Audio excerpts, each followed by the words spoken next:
Bupati Ogan Komering Ilir melantik secara langsung Sekretaris Daerah Pemerintah Kabupaten Oki yang baru, Asmar Wijaya, menggantikan Sekda lama Husin yang pensiun di bulan Juni kemarin.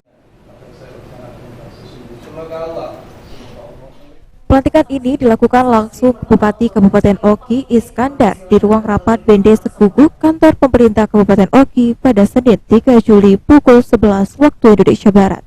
Pelantikan ini juga dihadiri unsur seluruh kepala FKPD dan OPD di Kabupaten Oki.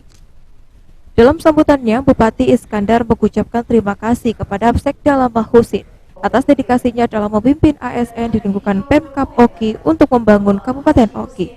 Pelantikan ini sendiri terjadi yang sebelumnya telah melalui proses panjang pemilihan penjaringan calon Sekda Kabupaten Oki.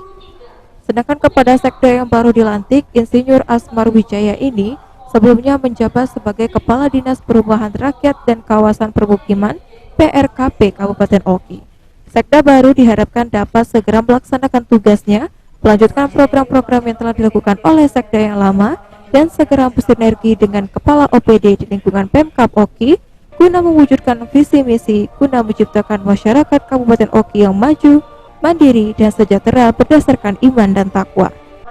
Hadir di sini Kepala Kantor Kementerian Agama. Ini sudah melalui Kepala OPD, kami persilakan. Proses dari Kepala OPD nanti di sesi berikutnya Kepala Bagian dan Camat ya. Ini sudah kita mendapatkan beberapa putra terbaik dan hasil yang disaring itu pilihan karena lebih senior mungkin itu ada terpilihnya Asmar ya.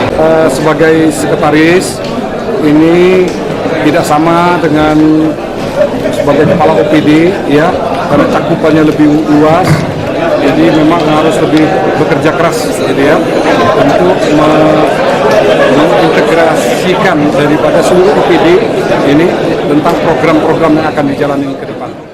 Ahmad Romawi, PAL TV.